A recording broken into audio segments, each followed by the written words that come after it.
योगी बैठे हैं और राकेश टिकैत ने चुनौती दे दी योगी को भी। आ जाए ना, आ जाए, तमाशा देख ले। सेंटर तो दूर है, योगी अकेला ही बहुत है। आ जाए। याद रखना, ये आज का हिंदुस्तान है। मोदी भी आएगा, माल्या भी हिंदुस्तान में आएगा। जो हिंदुस्तान से भागे हुए हैं, मेरे पे बम ब्लास्ट करने वाले भी यहां लाए गए।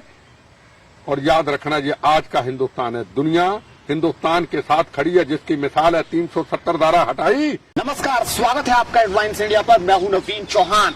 15 अगस्त फिर से आ रही है। देश की आजादी का वो जश्न हर और नजर आएगा। वैसे भी तिरंगे से पूरा देश पट चुका है। हर किसी को देशभक्ति के रंग में देखा जा सकता है। लेकिन उससे पहले ही कुछ खालिस्तानियों की धमकी आ रही है कि वो इस बार तिरंगा नहीं फहराने देंगे। और आज हम बात करेंगे जिंदा शहीद एमएस बिट्टा साहब से। उनका स्वागत करता हूं हेडलाइंस इंडिया पर, क्योंकि जिस तरीके से उन्होंने ना जाने कितने हमले झेले हैं सिर्फ तिरंगे की शान के लिए। लेकिन ऐसे लोगों की धमकी से यह देश रुकेगा? बिल्कुल नहीं रुकेगा। इसी तरीके से तिरंगा झंडा लहरता रहेगा। एमएस बिट्टा साहब, बहुत स्वागत आपका हेडलाइंस इंडिया पर। और मेरा सवाल यही है कि जो लोग तिरंगे की बात कर रहे हैं, जो लोग 15 अगस्त से पहले इस तरीके से धमकाने की कोशिश कर रहे हैं, क्या जवाब है आज उन लोगों को जो देश की आजादी के उस पर्व पर अपनी एक खींच निकालना चाहते हैं? एक वो चोपड़ा योद्धा जिसने ओलंपिक के अंदर, दुनिया के अंदर भारत माता का नाम, तिरंगे झंडे का नाम ऊंचा कर दिया। हिंदुस्तानी और पंजाबी इसलिए मैं कह रहा हूं, ये जो 26 जनवरी को तिरंगे झंडे का अपमान हुआ चंद खालिस्तानियों ने, सारे पंजाबी नहीं, चंद खालिस्तानियों ने, लाल किला पे हमारा जो तिरंगे झंडे की नींव रखी गई आजादी की बात, जब नींव रखी गई तिरंगे झंडे की, पंडित जवाहरलाल नेहरू जी ने तिरंगा झंडा लहराया था। कौन थे नीचे? लाल बहादुर शास्त्री, सरदार पटेल जी, बाबा साहब अम्बेडकर। वो महान शख्सियतें थी जिन्होंने लाल किला में तिरंगे झंडे को सलूट किया था और उस तिरंगे झंडे का अपमान हुआ था। एक चोपड़ा, वो पंजाबी हिंदुस्तानी जिसने दुनिया के अंदर हिंदुस्तान का और पंजाबियों का नाम ऊंचा किया, और एक ये चंद खालिस्तानी जो आज भी कहते हैं, यूके से, अमेरिका से, पन्नू जैसे लोग जिन्होंने पिछली बार भी तिरंगे झंडे को अपमान की धमकी दी थी, आज फिर उन्होंने चैलेंज हिंदुस्तान के तिरंगे झंडे को किया है। वो तिरंगा झंडा जो हिंदू, मुस्लिम, सिख, ईसाइयों के खून से बुना गया है, कि हम इस बार भी तिरंगे झंडे का अपमान करेंगे, तिरंगे झंडे को लहराने नहीं देंगे। इसकी ऐसी की तैसी पन्नू की। दूर रह करके तो कुछ भी बोला जा सकता है, सामने आके बहस करे, बात करता है, सामने बैठ के बात करे। पीठ के पीछे हरियाणा, पंजाब के पत्रकारों को धमकियां देना, ऑल पॉलिटिकल पार्टी को धमकी देना, हिमाचल के चीफ मिनिस्टर को धमकी देना, कांग्रेस को धमकी देना कि तिरंगा झंडा जो लहराएगा हम वहां पे बहुत बड़ा हादसा करेंगे, बेअंत सिंह जैसा ब्लास्ट करेंगे, चीफ मिनिस्टर के साथ जो किया गया। तिरंगा झंडा हमारा सबका है, पूरी दुनिया में लहराया जाता है, इसको लहराया जाएगा शान से।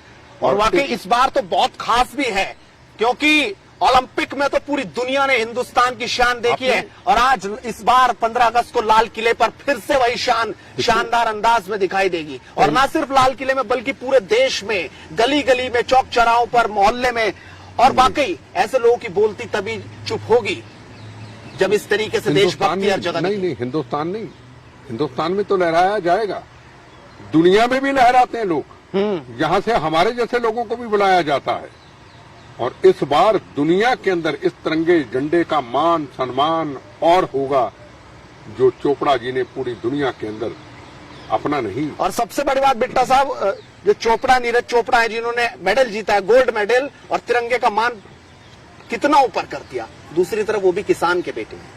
सबसे बड़ी बात, वो किसान के बेटे हैं, और वो किसान के नाम पे कुछ लोग लाल किले पर किस तरीके से उन्होंने झंडे का मान गिराया था। आपने किसान की बात की, किसान हमारा अन्नदाता है, इसमें कोई शक नहीं। मेरा आपसे एक सवाल है, मेरे टूर रहते हैं मध्य प्रदेश, मेरे टूर रहते हैं यूपी में, मैं अभी मथुरा गया, मेरे टूर रहते हैं बेंगलोर, कर्नाटका, आंध्र प्रदेश, बिहार के अंदर वहां तो किसी का रास्ता नहीं रोका गया।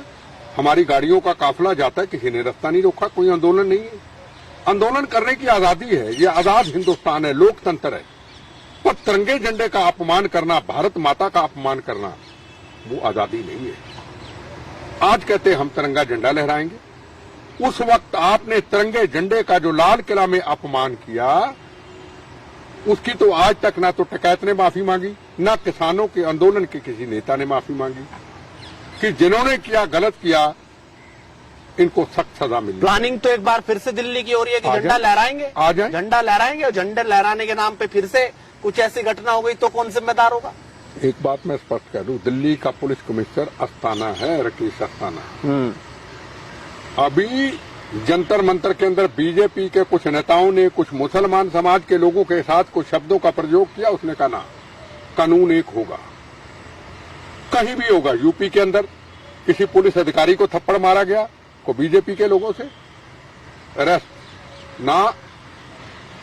ये दिल्ली है और उसका पुलिस कमिश्नर आज अस्थाना है, वो कंप्रोमाइज नहीं करता है। गलतफहमी में मत रहे, कांग्रेस हो या बीजेपी हो या किसान आंदोलन हो या समाजवादी पार्टी हो, यहां अगर दिल्ली की राजधानी को खराब करने की कोशिश करेगा, ना आज दिल्ली का कोई व्यक्ति, ना आज हिंदुस्तानी कोई इस अपमान को बर्दाश्त करेगा। तिरंगे झंडे पे राजनीति नहीं होनी चाहिए। तिरंगा झंडा लहराने से पहले क्या आपने लाल किला के अंदर सिर झुका के, नाक रगड़ के, हमारा मंदिर है वो तिरंगा झंडा, अगर आप वाघा बॉर्डर जाते हैं, वहां जब सलामी होती पाकिस्तान के साथ, तो तिरंगा झंडा कहाँ होता है? ऊपर। हम कहाँ होते? नीचे। राष्ट्रपति भवन ऊपर तिरंगा झंडा, हम नीचे। प्रधानमंत्री, पार्लियामेंट, कहाँ तिरंगा झंडा? ऊपर। सुप्रीम कोर्ट, तिरंगा झंडा खून से सजा हुआ ऊपर, हम नीचे। ये हमारा मंदिर है, इसका अपमान हम बर्दाश्त कर लेंगे क्या? उस अपमान जो किया गया, क्या सिर झुका के, नाक रगड़ के इन नेताओं ने वहां क्षमा मांगी और ये कहा कि इनके खिलाफ सख्त कार्रवाई करो जिन खालिस्तानियों ने तिरंगे झंडे का अपमान किया? बल्कि उनको छड़वाने के लिए कोर्ट के अंदर फंडिंग हुई, फौरन से उनको छड़वाया गया। क्यों भाई? इस देश का नमक खाते हो, हिंदू है, मुसलमान है, सिख। वही तो सवाल है बिट्टा साहब, आखिर कब तक ऐसा चलता रहेगा? देश की आन बान शान पर लोग सवाल उठाकर चले गए, उसको नीचे गिरा दिया, और जो कार्रवाई की बात होती है वो जबरदस्त कार्रवाई ना हो कि एक उदाहरण पेश हो जाए। ये इसलिए हुआ, उस वक्त भी सब कुछ हो सकता था। नरेंद्र मोदी किसानों की इज्जत तो करते हैं, पर सबसे ज्यादा अगर इज्जत करते हैं तो इस पगड़ी की करते हैं। सिर झुकाते हैं पगड़ी के अंदर नरेंद्र मोदी की। मैं गारंटी से कहता हूं, नरेंद्र मोदी एक वो शख्सियत है, जहां भारत माता की आजादी की सीमाओं की सुरक्षा का सवाल आ जाए तो चाइना पाकिस्तान के बॉर्डर पे डिफेंस मिनिस्टर के साथ आगे चाइना की गोलियां सामने होती है, छाती चौड़ी करके खड़े हो जाते, कहते पहले गोली मेरे सीने पे लगेगी, फिर मेरे जवान के लगेगी। और तिरंगे झंडे का अपमान सहना नरेंद्र मोदी के लिए तो बहुत मुश्किल है। मेरा बीजेपी से ताल्लुक नहीं, पर जो कुछ नरेंद्र मोदी जी ने बर्दाश्त किया, वो सिख कौम के आगे सिर झुका दिया। ये कह दिया मन के अंदर, अगर कोई ऐसा हमने ऐलान कर दिया, अगर पुलिस ने गोलियां चला दी, पता नहीं मेरे कितने सिख भाई इन गोलियों का शिकार हो जाएंगे। दिल्ली पुलिस पहली बार मार खाती रही, बंदूकें हाथ में थी, चलाई नहीं, उनको रोनते रहे दिल्ली पुलिस वालों को, ऊपर से नीचे फेंकते रहे लाल किला के अंदर, वो बर्दाश्त करते रहे और ये हुगदड़ मचाते रहे। क्यों? ये मार्शल कौम, ये गुरु महाराज की कौम, हमसे कहीं इन्होंने गलती की, हमसे गलती ना हो जाए, ये नरेंद्र मोदी ने बर्दाश्त किया। हिंदुस्तान के लोगों ने इस कौम की इज्जत की, पर इन्होंने चंद खालिस्तानियों ने हमारे सिख समाज की इस पगड़ी पे दाग लगा दिया। मैं पूछना चाहता हूं, हमारे समाज से कितने लोग बोले तिरंगे झंडे का अपमान हुआ? मैं आपसे सवाल पूछता, मुझे एक नाम बताइए। बहुत बोला? बहुत कोई नहीं बोला, कोई निकल के यही कहा गया। आखिर क्यों चुप रहे? अरे वही सवाल है ना। अरे ये तो केसरी था, किसी ने कह दिया, अरे सरदारों ने फटे चख दिए। ये कोई तरीका है क्या? ये क्या तिरंगा झंडा क्या एक कौम मजहब का है क्या? क्या जलियांवाला बाग के अंदर हिंदू मुस्लिम सिख ईसाइयों ने जनरल डायर की गोलियां सीने पे नहीं खाई थी क्या? क्या शहीद आजम भगत सिंह, राजगुरु सुखदेव ने क्या फांसी के रस्से को नहीं चूमा था क्या? चंद्रशेखर आजाद, लाला लाजपत राय, क्या उन्होंने देश की आजादी दिलाने के लिए कुर्बानी नहीं दी थी, उनके बाद ही तिरंगा झंडा बुना गया। तो फिर तिरंगे झंडे का अपमान क्यों? केसरी लहरा दिया सरदार साहब ने। अरे खालिस्तान बना दिया क्या? पाकिस्तान में न्यूज चलेगी, कब्जा कर लिया लाल किला में खालिस्तान के लोगों ने। खालिस्तानी है कितने? 50, 100, 60। बाकी मतलब आपको लगता है वो चंद ही पूरी कौम को बदनाम करने में लगे हैं, वो चंद लोग? मैं बताऊं, सिख कौम एक मार्शल कौम है। सिख कौम मजलूमों की रक्षा करती है। सिख कौम के हमारे गुरु साहबान गुरु तेग बहादुर हिंद की चादर चांदनी चौक सामने लाल किला, जहां से औरंगजेब ने ऐलान किया था कि गुरु तेग बहादुर जी के ऊपर अत्याचार किया जाए, तो उनकी रूह अगर देखती होगी, गुरु तेग बहादुर जी हिंद की चादर, पंजाब की चादर नहीं, पूरे हिंदुस्तान की चादर, यहां से हमने शहादत का जाम पिया औरंगजेब के जुल्मों से, हुक्मों से, उसी जगह पे तिरंगा झंडा लहरा है। उसका अपमान हमारी कौम के चंद हमारी कौम को बदनाम करने वाले चंद खालिस्तानियों ने कर दिया। लेकिन सिख कौम दुनिया में मानी जाती है, इतिहास माना जाता है, कुर्बानियों का इतिहास है। उनके कर्म थे, हमारे गुरुओं साहिबानों के कर्म थे, हमारे गुरु महाराज के छोटे साहबजादों के कर्म थे, जिन्होंने छोटे छोटे थे नींयों में चढ़वा दिया गया। उनकी शहादतें कुर्बानियां थी, उनके कर्म थे। हमारे कर्म क्या है? आपसे पूछना चाहता हूं, हमारे कर्म क्या है? हमने क्या कर्म किए? उनके नाम के ऊपर हम कहते हैं हमारी कौम ने कुर्बानियां दी। कौन नहीं मानता कि हमारी कौम ने कुर्बानियां नहीं दी? चाहे चाइना का युद्ध हो, चाहे पाकिस्तान का युद्ध हो, चाहे पाकिस्तान के 2 टुकड़े कराने हो, सिख कौम की कुर्बानियां महान है, हर हिंदुस्तानी मानता है। लेकिन अब तो अपना अलग खालिस्तान चाहते हैं ना। कौन सा? तो वो नजर आ रहा है उनको, अब कहीं खालिस्तान का मतलब क्या है? किसान आंदोलन के बीच में भी घुस के अपनी तरफ खींचने की कोशिश कर रहे हैं। खालिस्तान का मतलब क्या? खालिस्तान बनाएंगे क्या? पूरे हिंदुस्तान के सिख पंजाब में समा जाएंगे? सवाल है मेरा। क्या पंजाब से दिल्ली रकाबगंज साहब, बंगला साहब, नदेड़ साहब, लखपत साहब गुरुद्वारा, पटना साहब, दिल्ली में शीशगंज साहब, दिल्ली में बंगला साहब, क्या इन गुरुद्वारा साहब के अंदर MS बिट्टा जब पंजाब से वापस पंजाब में जो चले जाएं, देश से सिख समाज चले जाए भाई, क्या पासपोर्ट के जरिए मत्था टेकने जाएंगे? ननकाना साहब तो हमसे छीन गया जब देश का बंटवारा हुआ। करतारपुर साहब का अभी नरेंद्र मोदी जी ने उस वक्त रास्ता खोला जब सर्जिकल ऑपरेशन था, जंग का ऐलान था, पर नरेंद्र मोदी जी ने कहा तन तन गुरु नानक देव जी महाराज का शुभ दिन है, गुरपूरब है, हर हालत में खुलेगा। इस हमारी कौम के लिए तो खुलेगा, पूरी दुनिया के लिए खुलेगा, क्योंकि सिख कौम के आगे हिंदू, मुसलमान, सिख, ईसाई, हर व्यक्ति हरमंदिर साहब में सब जगह पे नमस्कार करता है। खोला और ये लोग खालिस्तानी चंद पाकिस्तान, ISI के चाइना के टुकड़ों पे पलने वाले, भूखे नंगे पाकिस्तान से टुकड़ों पे पलने वाले, क्या पंजाब को पाकिस्तान से मिलाना चाहते? जिनके पास खाने की रोटी नहीं, तुम्हारी ऐसी की तैसी बहस करो मेरे से। मैं तो कहता हूँ सोशल मीडिया का युग है, चैनल है, उधर आप चले जाओ, पाकिस्तान में हो पाकिस्तान में जुड़ जाओ, रोज जुड़ते हैं, कनाडा में हो उधर से जुड़ जाओ, UK में जुड़ जाओ, मैं आता हूँ लाइव। खालिस्तान की छोटी सी बात करेंगे क्या? पासपोर्ट के जरिए हमें दोबारा, अब पटना साहब गुरु गोविंद सिंह महाराज, कलगीधर महाराज, जिनके साहबजादों ने कुर्बानी दी, क्या हमें वहां पे पासपोर्ट के जरिए भेजोगे? तुम्हारी ऐसी की तैसी।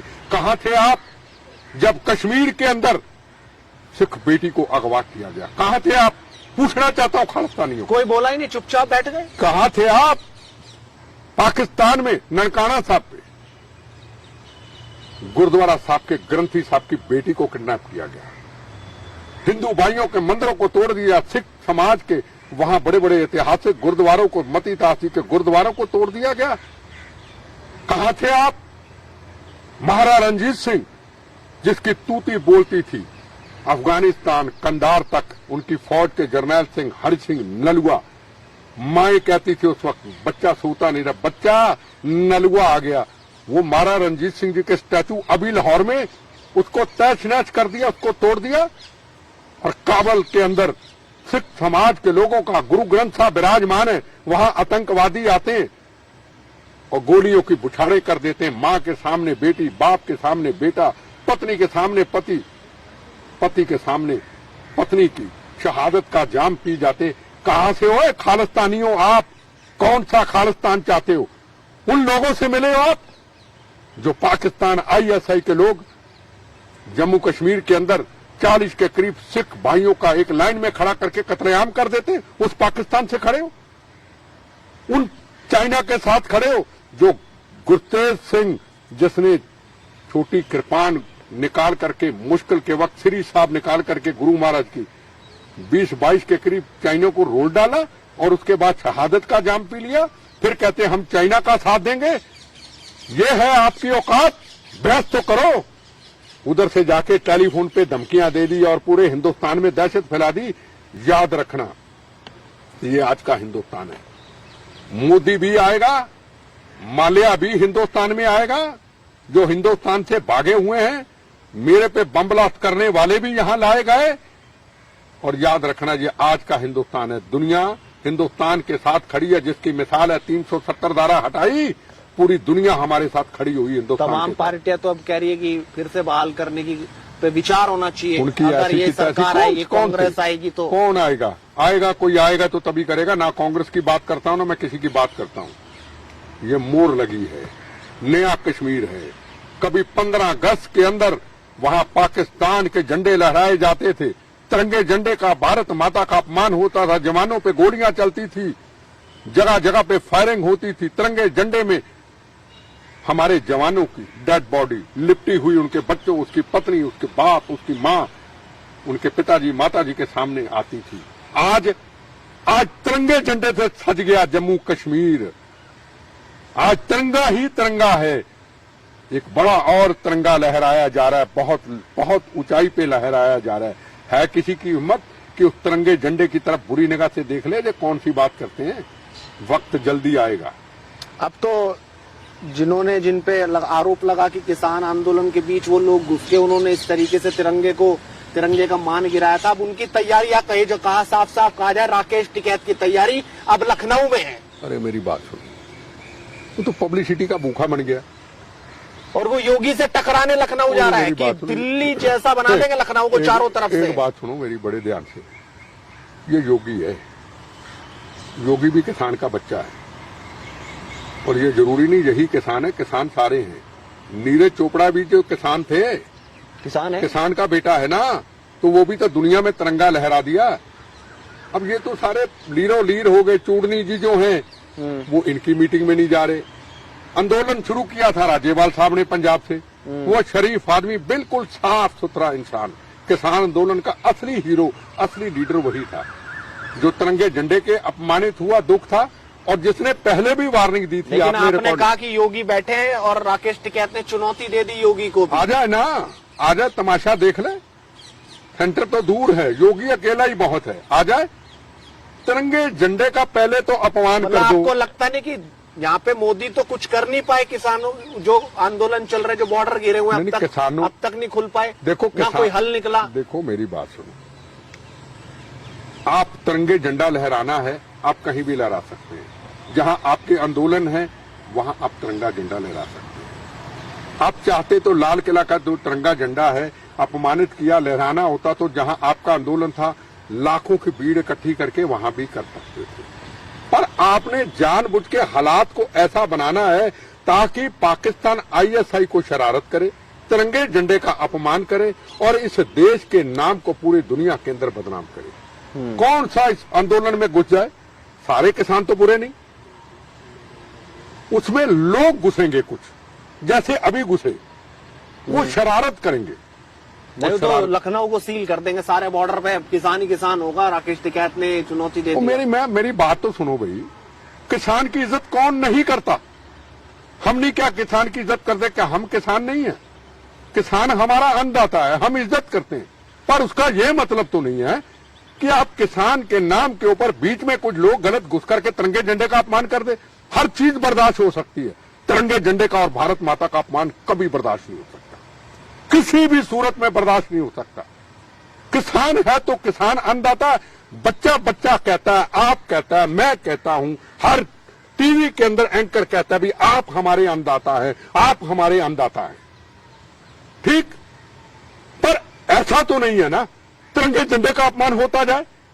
कितनी देर बर्दाश्त करते रहेंगे हम, कितनी देर बर्दाश्त करेंगे? क्या तिरंगे झंडे का अपमान हुआ? आपने सीरियस लिया किसी नेता ने? नहीं, ये तो मोदी जी के आदमी कर गए। क्या मोदी जी ऐसा काम करेंगे क्या?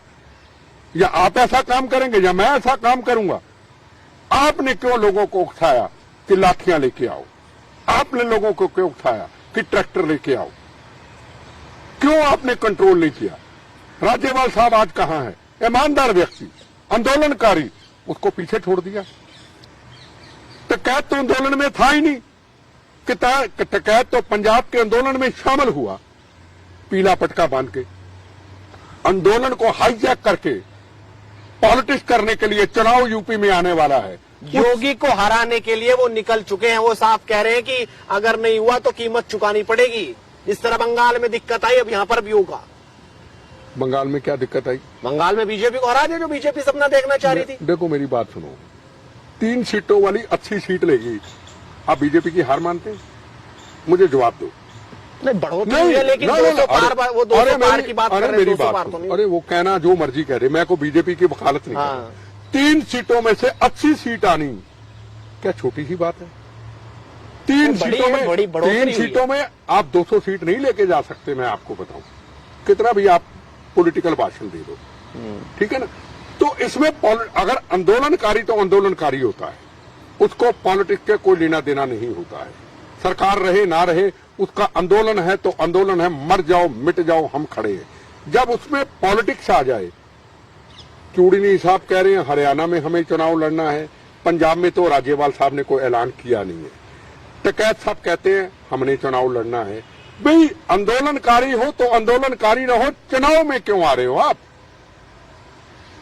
जहां पॉलिटिक्स आई, जहां चुनाव आए, आंदोलन आपका फेल। मेरा जो अनुभव कहता है, मैं भी तो एक व्यक्ति हूं, मैं पुराना कांग्रेस पार्टी का हूं, मुझे कई पार्टियां कई कुछ देने को तैयार रहती है ना। मेरा जो मिशन है देश के लिए, तिरंगे झंडे की रक्षा के लिए, आजादी की रक्षा के लिए, जो शहीद हो जाते हैं उनके परिवारों के लिए मैं खड़ा रहता हूं। मुझे पता है जिंदगी बहुत छोटी है, आज नहीं तो कल जाना है, बोनस की मेरी जिंदगी है बंबों से, मैं क्यों पंगा लूं? जरूरी नहीं मेरे काफले में लोग चले, मेरे काफले में लाखों की भीड़ हो जो मेरे साथ जुड़ना चाहते। सुबह भी किसी का फोन आया, हम आपसे कैसे जुड़ सकते हैं? मैं कहा हिंदुस्तान से जुड़ो, तिरंगे झंडे से जुड़ो, भारत मां से जुड़ो। मैं अपना मिशन पे काम कर रहा हूं, मुझे भीड़ की जरूरत नहीं है। मैंने को नेता नहीं बनना है, मैंने को आंदोलन नहीं करना है, मेरी आवाज ही एक आंदोलन है। जिस दिन मैं भी भीड़ इकट्ठी करूंगा, मैं भी ऐसे आंदोलन करूंगा, तो कल को मैं भी लालच में फंस जाऊंगा जी हम तो अपनी सरकार बनाएंगे। ऐसे लालचों से दूर रहे, वो आंदोलन हमेशा कामयाब रहता, चाहे अकेले हो। हमने पंजाब में आतंकवाद के खिलाफ लड़ाई लड़ी, तिरंगा झंडा उठाया, मकसद कुर्सी था नहीं थी, मकसद था पंजाब को खालिस्तान के नाम से मुक्त करना, मकसद था पंजाब में बेगुनाहों का जो कत्लेआम हो रहा उसको बंद करना, पंजाब के अंदर जो खून की नदियां बह रही थी वो ना बहे। और चुनाव तब लड़ा जब आतंकवादियों ने कहा बिट्टा चुनाव लड़ेगा तो बम्बों से उड़ा देंगे, जो वोट डालने जाएगा उसके हाथ काट देंगे। हमने चैलेंज को कबूल किया, हमें लोकतंत्र लाने के लिए इलेक्शन लड़ा, हमने पंजाब को अमन शांति किया। और उसके बाद जब टिकट मिली फॉर्म को गलत भर दिया, फिर एमपी टिकट बनी फिर भर दिया, फिर देने लगे। गलती मत करना, बीजेपी ने दिल्ली से टिकट देने की कोई हमारा कर्म नहीं है, आज नहीं तो कल जाना है। हमें जैसे लोगों ने मान लिया, हमने अपना जीवन ऐसे ही गुजारना। तो सवाल सबसे बड़ा ये है कि आंदोलनकारी आंदोलन का ही रहे, वही अच्छा है। तो बहुत बहुत धन्यवाद बिट्टा साहब, आपने बड़ी तफसील से अपनी राय रखी। और 15 अगस्त के दिन वाकई बहुत ऐतिहासिक दिन है। जिस तरीके से हिंदुस्तान की शान में, देश के वीरों की शान में तिरंगा झंडा लहराया जाएगा और हर ओर देशभक्ति नजर आएगी। सिर्फ हिंदुस्तान में नहीं, बाकी दूसरे देशों में भी तिरंगा लहरता रहेगा। और जो धमकी देने वाले हैं वो चुप्पी साधे बैठे रहेंगे, होना जाना कुछ। आप इस वीडियो पर अपनी राय जरूर रखिए, साथ इस वीडियो को ज्यादा से ज्यादा शेयर कीजिए और लगातार जुड़ रही है हेडलाइंस इंडिया के साथ, क्योंकि किसी तरीके से मुद्दे की बात जारी रहेगी। दिवाकर दास, नमस्कार।